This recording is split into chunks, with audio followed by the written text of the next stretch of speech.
Што да се прави со Ние сме имале референдум. Референдумот е познат од 8 септември, ама некој ни тој референдум не го почитуваше. Ни ставовите од 8 септември. Референдум ќе имаме ние за Европската Унија, како што тој вели. Така, не е неговото дали сте за промена на Уставот.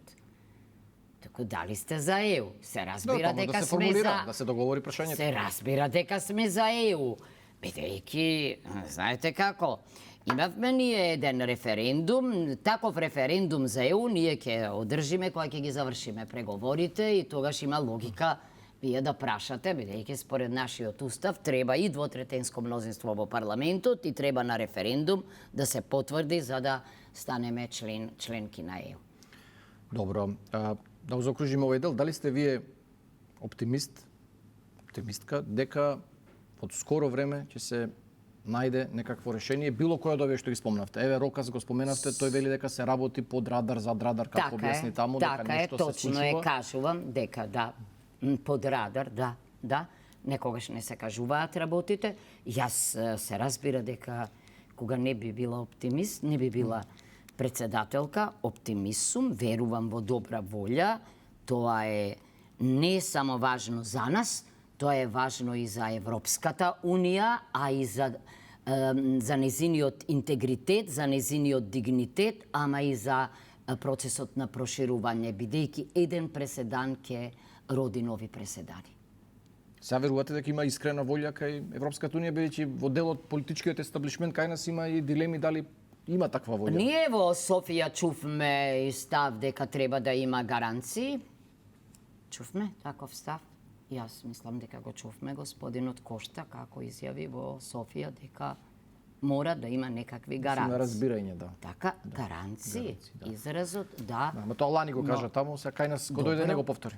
Добре бе, сега господјата Марта Кос не го кажува тоа, кажува прагматично дека мора да се смени уставот.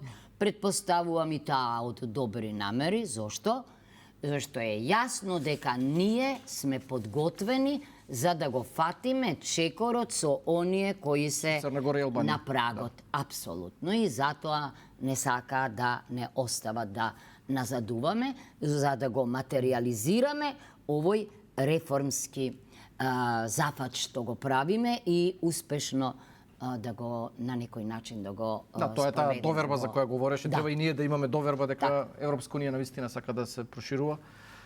А и тие да има доверба дека ние сакаме да ги исполниме условите. Мора да се проширува ЕУ, мора да се проширува, бидејќи таков е моментумот. Денеска во ваква комплицирана глобална сцена, Европа која е што поширока Европска Унија, тоа посилни гаранции геостратешки и во секаков поглед, безбедносно, економски, воено, секако. Да, очигледно дека се врати проширувањето на агендата и денеска имаше некој нов пейпер. Особено. Подготвуваат некоја нова стратегија. Заборавив да кажам, клучниот момент е 30 септември. На 30 септември за прв пат Европската комисија ќе излезе со извештај. Што, како се замислуваат чекорите во новата во проширувањето и всушност тоа ќе биде она на што прво Црна Гора ќе помине, моделот ќе се гради. Потоа следниот месец во октомври ќе заседава Европскиот совет за истите прашања, значи тоа се моментите што нам ни се важни за да ги процесуираме чекорите кои што велите вие дека сепак се можни, се договараат, иако не се прецизирани. Со уставните измени никој не го воопшто не остава простор за дискусија. Тоа очигледно е услов без кој не се може и ќе мора да се направи. Тоа е тоа. Во кој момент тоа е одлуката. Но под определени услови. Сега за сега утеха ни е реформската агенда и тоа што не фалат дека сме фронтранери, како всушност тоа е најважното, бидејќи веќе нема да има преговарање како досега со поединечни членки, како што гледате, тоа ќе биде фазен процес, значи, сега затоа е важно за да се пати енергијата, а не потоа заморот, да влеземе ние во таа група која што ќе ги ниже поглавијата и кластерите. Ко се рече дека од 10, чиј рок истекуваше во јуни, 9 мерки, закони активности, Така е. како и да сме исполниле. Остана изборниот законник единствениот што не се реализираше, иако ни дадоа проложен рок до 15 јули. Каде алоцирате ви одговорноста за ова? Дали ке опозицијата која блокираше или ке власта која инсистираше да се промени начинот на гласање на диаспората, иако немаше консензус постигнат за тоа? А мислам дека не е ни барање на Опсе Одихара. Поправете ме ако грешам. Не. Меѓутоа, дури не се водам јас само од тие 4,2 милиони. Важни се. Јас, колку што знам, имаше комисија, работеа по долго време, сите бевме ентузијасти дека овој пат навреме пред избори, а навреме не непосредно пред избори, ќе го менуваме изборниот законник. Точно е дека за промени на изборниот законник добро е да има консенсус. Навистина, тоа е нешто важно. Кога е диаспората во прашање, јас понекогаш се шокирам од она што го слушам. Видете, поред нашиот устав, избирачкото право и активно и пасивно се врзува за државјанството. Точно е дека ние имаме едно чудно решение во изборниот законник, кое што ја дискриминира диаспората, бидејќи за да добиете пратеник, вие треба да добиете барем најмалку колку најмалиот што е резултат во изборната единица, за вториот дупло, за третиот трето и така натаму. Се направи како за да нема различна тежина на гласот, бидејќи претходно се избираа пратеници со 1000 гласа. Но треба вака, тоа е добро. Затоа една изборна единица е добро решение, еве јас отворено кажувам дека иако е ретко решение една изборна единица, дали има во 2 или во 3 држави, добро е да има кај нас. Зошто? Заради тоа што во различни изборни единици со различен број на гласови се победува. Да, нема еднаква тежина. Гласот треба да има еднаква тежина. Но најголем број држави во светот на диаспората и дозволуваат да гласа. На прсти можеби 2, каде што не може да гласа диаспора, има 1 или 2 држави каде што по истек на 10 години не може веќе да гласаат. Оно што е чудно кај нас е што кај нас на локални избори гласа диаспора, тоа е непознат феномен, бидејќи на локални избори си гласате тамо каде што работите, живеете, уплатувате, децата ви одат на училиште, впрочем и нашиот закон за локална самоуправа вели дека за жител на општината се смета оној кој што има постојано живеалиште. Значи, Советот на Европа има една конвенција, рамковна конвенција за учество на локални избори на странци со подолг престој. Значи, има тука адреси, доаѓаат со авиони која има локални избори. Тие гласаат и тамо на локални избори, сакам да ви кажам. Дури ако немаат државјанство, ако имаат подолг престој, нелогично е некој да ви ги избере градоначалникот и советникот и да се замине. Бидејќи тоа се луѓе со кои вие имате постојана комуникација, како што нашите луѓе, каде што живеат во Австрија или во Франција имаат. Значи, зошто не постигна околу ова решение? И тука има решенија кои се вообичаени. Полесно е, невозможно е да имаме ние да испраќаме во избирачки места. Тоа е многу, ние немаме и ние само во конзулатите и во амбасадите, што е невозможно во некој земји. И џабе трошок се прави. Да. Тогаш се посега по што? Или по гласање по пошта, или по гласање електронско и така натаму. И да, најчесто тоа биле првите пилот проекти за електронско гласање секаде со загриженостите на опозицијата се дека можно да има злоупотреби. Дека не може да се утврди знаете што ми е мене чудно кај опозицијата? Опозицијата овозможи регистрирање по електронски пат на попис. Непознат феномен, бидејќи на попис се регистрираат само оние кои се најдолго 12 месеци надвор. Не повеќе. Кај нас си се регистрираа електронски и тие влегоа, замислете, во пописните резултати, што беше спротивно на правилата кои што постојат во Советот на Европа. Вкупно население. Така. Вие не можете да планирате образование, здравство, социјална заштита според луѓе кои не се овде. Тоа никаде го нема. Туку според оние оти, тогаш погрешна ќе би биде проекцијата. Затоа јас очекувам разбирање. Што се однесува пак еве до другите забелешки, значи, една изборна единица е добро решение. Што се однесува до другите околу политичко рекламирање и така натаму, исто треба да се постигне консензус. Има држави во кои нема платено политичко рекламирање. Германија, Шпанија, Полска. Има, каде што равномерно се распоредува, значи, тука би требало да се разговара. Некои се залагат и за отворени листи како демократско решение што би направило чекор напред во не ставам демократските процеси. одма придавка дека е демократско решение. Немаме време, ама во друга прилика, бидејќи сепак ми е тоа специјалност да разговараме за отворените листи. Да, ние зборуваме за подвижна листа, не за отворена. Дали ќе биде за еден, дали ќе биде за три, дали ќе биде за сите, тоа треба да се договорат. Главниот проблем зошто немаше консензус, тоа што СДСМ напушти работата на комисијата што го подготуваше изборниот законник. Причините ги знаете, тоа е укинувањето на техничката влада без нивна согласност. Тие не учествуваа ниту на таа лидерска средба што ја свика премиерот зимата. Вие го подпишавте указот за тој закон. Вие ставот ваш познат е од претходно дека сметате дека тоа е неуставно решение.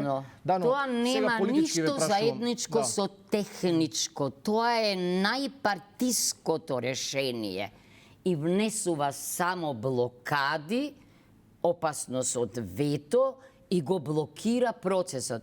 Јас сум за техничка влада, каква постои во Бугарија, каква постои во Грција, во Италија. Тоа се влади на бирократи, тоа се влади на експерти. Премиер е тогаш гувернер, директор на некоја банка. Нивната цел е да обезбедат фер и демократски избори без никакво партиско влијание. Ова што го имавме ние беше нешто сосема друго. Никаков збор за аргументите, има аргументи иначе, многу. лидерот на партијата беше поканет на средбата, претходно и СДСМ беше за укинување на техничката влада, тоа можете лесно да го проверите и сите. Впрочем, да бидам искрена, во самиот закон пишува дека тој модел ќе се примени, си пишува во 2016 година. Не пишува дека ќе трае понатаму. Но СДСМ велела дека по барање на ВМРО ДПМН било продолжи животот, не знам. СДСМ вела дека било по барање на ВМРО ДПМН приложено тоа за изборите 2020 година и дека од тогаш е вметнато дека ќе важи до влезот во Европска унија.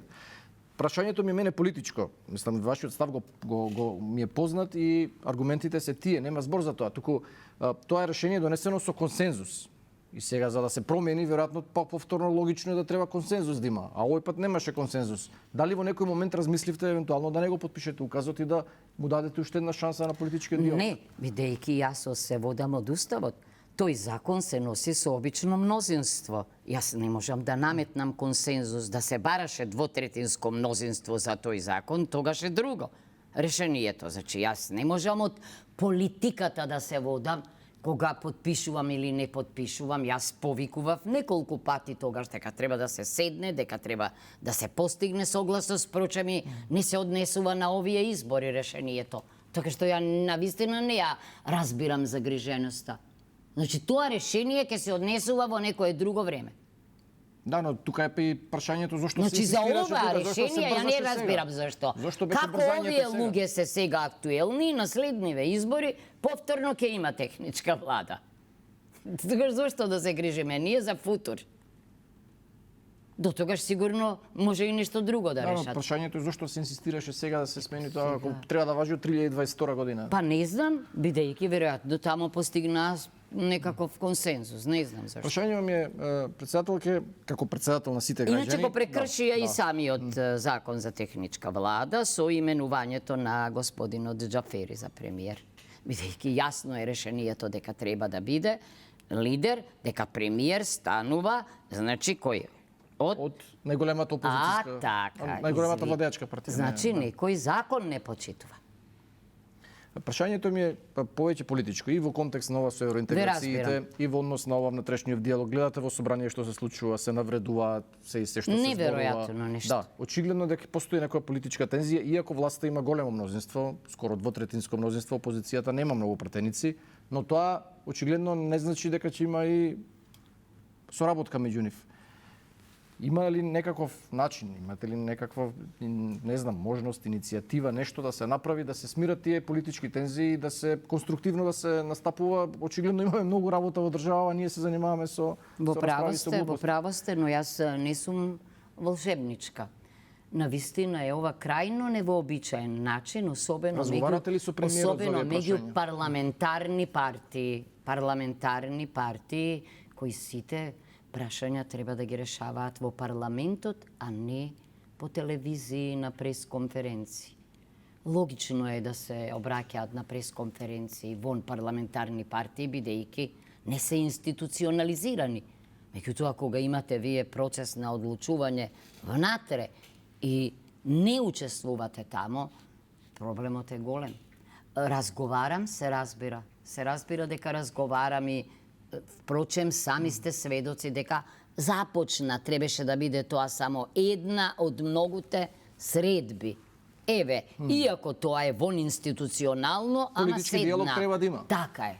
Треба да има. Дали ќе биде во кабинет, дали ќе биде во клуб на пратеници, сеедно, дали во собрание, но некаква комуникација да има. Вака опозицијата е исклучена од процесите и имаме проблем, очигледно имаме проблем. Јас имам и респект кон нивниот исто така директен легитимитет како мојот и не сакам да делувам како некој кој што е конзулски настроен, бидејќи тие луѓе секојдневно се заедно и можат да ги решаваат прашањата тамо. Никој не решил прашања на телевизија. Споменавме дека Европа не фали за реформската агенда, но она што на граѓаните им е има битно, грижа на совест. може би да е тоа, може би навистина ги реализираме обврските. Не, вистина ги реализираме, се смеам. Она што е битно за граѓаните е да видат реална промена во начинот на кој функционира државата и системот. Поминаа 2 години од промената на власта и од вашиот мандат и од мандатот на новата влада. Па прашањето ми е дали денес Македонија е пофункционална, посредена држава од тоа што беше пред 2 години. Еве утре ќе има нов извештај за владење на правото. Веројатно ќе се повторат критиките и од ланскиот извештај на Европската комисија за корупцијата, за партизираноста на државата. Зависи. Сигурно е пофункционална од што беше. Во многу области. Бидејќи вие ако напредувате со планот за раст, да, почна, да речеме, пакетот на закони за судството е донесен. Само што треба да се реализира. Има некои проблеми. Сега вие не можете одвнатре да гаите, само не е доволно да имате норма доколку избраните внатре се оние кои што претходно Има ли решение за тоа? биле. Има, се разбира, и за тоа решение. Критериумите од новиот закон доаѓа до промени, еве како што гледаме во многу функции. Значи, треба да помине време. Не можете тоа со потек на перо со еден закон. Да, има забелешки на некои процеси. Нашата најголема болка беше и остана корупцијата и криминалот. Тоа е факт. Партизацијата и политизацијата се уште се силни. Каде што има партизација и политизација, лесно вире корупција и криминал. И нема силни институции. Велам, така, нам ни требаат силни институции и слаби поединци. Бидејќи институционално треба да се Добро, што е решаваат Сите ги знаеме проблемите. проблемиве, се менуваат властите, но очигледно не се менува до менталитетот ли е проблем? Што е проблем? Не, бидејќи антисистемот станал систем. Ние сме имале толку, јас сум шокирана просто од некои сознанија кога ќе видите што се случувало по некои институции. Еве сега ова што е со Созара, да речеме, или да не кажувам со некои министерства, да подсетам што се случувало. Замислете вие да не одите на работа, да примате платат. Неверојатни просто решенија. Па ако сакате и при изборот, време треба за тоа. За мене 2 години не се. Претходно имаше 7 години, така? Па некои процеси не беа, но еве. Генерално сте задоволни вие од Како се движи Македонија? Во кој правец се Зависи движи? кога мерам, мислам дека во прав, дека се движиме добро. Што мислите дека е најприоритетно како председател на држава да се најголем проблем и во моментов најприоритетно треба да се делува? Се знае. Прво, да се заштитат најслабите, бидејќи се соочуваме постојано со криза. Еве, енергетската криза. Значи, домакински да се управува, да може да се преживее на некој начин. Второ, еве, како што велам јас, да сериозно да се зафатиме со битката со корупција и криминал, како ете со спроведување на тие решенија. Ако на право место се најдат прави луѓе, ако тоа е преку конкурс, ако во сите органи, дури ја мислам дека треба се прошири оној систем кој што постои како кај антикорупцијска, ама видовме и дека еден извореден систем па резултираше со злоупотреба на службата. Значи и до етиката и до моралоте. Понатаму се разбира дека брутоопштествениот производ, се разбира дека инфлацијата да биде контрола, да биде под контрола, растот, но најважно проектите со Европската Унија да се одвиваат реформски, бидејќи тие не држат во кондиција. Бидејќи парите се врзани за резултатите, на тој начин ние, како што гледате, добиваме и позитивни решенија и резултати за полно процеси. Да, но да не биде само штиклирање на обврските, тие да се спроведуваат во реалноста. Не штиклирање кога гледате на сите страни, разурнати патишта, инфраструктура, бидејќи кога ќе имате функционален коридор 8, кога ќе имате функционален коридор 10, кога ќе имате Министерство за енергетика кое се приклучува и кон мрежата на обновливи извори, кога ќе имате резервиран, осигуран доток на газ преку Солун и така натаму, тогаш тоа овозможува и жива економија, развој на економијата. Значи, таа е најважна, економијата, бидејќи средствата се од тамо, собирањето на приходите, бога ми, расте процентот на собирањето од сите давачки, ако можеме да анализираме. Понатаму, да видиме сега со реформираната влада, како ќе се одвиваат работите, меѓутоа да ги пополниме амбасадите кај што е најпотребно. Ние имаме амбасади од кариера, амбасадори од кариера, кадар од кариера, кој што може да функционира, но самите рековте, најважно е парламентот да функционира. И тоа парламентот да функционира. И да ја насочи енергијата. Да ја насочи енергијата кон носење на вистински закони, кон контрола на владата, кон влијание, кон соработка со невладиниот сектор, мислам на владата, ете и тоа тело функционираше. При крај сме со разговорот, не ги споменавте меѓуетничките односи, тие се исто многу важни за Македонија, со оглед на тоа каква е структурата на населението кај нас. Овој период гледаме постојано атак од ДУИ кон Уставниот суд, и не само кон Уставниот суд, постојано обвинување дека се уриваат темелите на Охридскиот рамковен договор, дека се враќаме пред 2001 година, почна протести да организираат и за правосудниот испит, и во Тетово сега за преименувањето на улиците. Постојано најдуваат некои причини за укинувањето на балансерот. Гледате ли вие некаков ризик на овој план, или ова чисто гледате како политички гестови на Не би сакала да ги оценувам нивните потези, само сакам да кажам дека не е точно дека се руши рамковниот договор, бидејќи ако една од темелните вредности е правичната и соодветната застапеност, како темелна вредност никогаш директно не се спроведува. Секогаш темелните вредности треба да се трансформираат во норма, во закон, за да може да се спроведуваат. Иначе истото го мислам, да бидам искрена, и за принципот на солидарност и хуманизам, исто е темелна вредност, а е целосно запоставен. Значи, далеку подобро решение е со закон да се нормира правичната и соодветна застапеност, тоа е поголема гаранција, одошто со некаков си механизам, Да, но дури не мисли така и со чудно име балансер. Цел ден во собрание се денеска се убедуваат, се расправаат, не може да дојдат до мнозинство Бадентерово за да се гласа. Јасно ви е феноменот на Дуи, што е после 20 години постојано присуство во власта, вие кога ќе се најдете во опозиција, тоа е сигурно чудна, неприродна положба за нив. Ама во демократијата секој некогаш е власт, а некогаш е опозиција.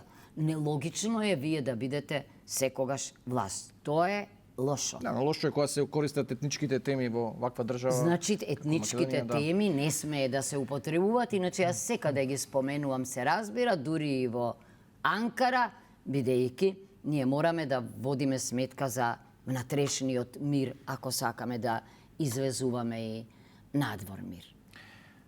Некои овие меѓуетнички односи ги ставаат во контексти на евроинтеграциите, дека можеби ако Албанија влезе пред Македонија во Европска унија, дека тоа би представувало некаков ризик за стабилноста, просперитетот на држава, иако Рама овие денови имаш изјава дека не планира да дава пасоши и државјанства на албанците од Македонија, како што го прави тоа Бугарија.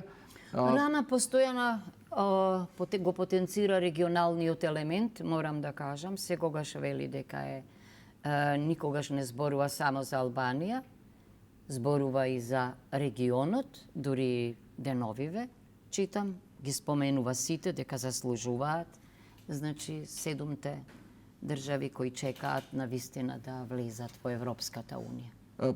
Велам, иако вели дека нема да дели пасоши дури да влезе Албанија пред Македонија, сепак еве втора година во извештајот на Европскиот парламент се споменува влијанието на така наречениот српски свет, дека ако останеме ние сега во друштво со Србија, Косово и Босна и Херцеговина, дека може тоа на некаков начин да влијае тој српски свет на Македонија ако Албанија и Црна Гора влезат во Европска унија. Гледате ли вие некаква опасност од тој така наречен српски свет и како гледате општо на таа перспектива, доколку дај Боже да се оствари позитивното сценарио што велите да ги почнеме преговорите, но доколку остане проблемот? Не употребувам јас таква синтагма српски свет. Србија има своји проблеми. Јасно е дека треба да се демократизира.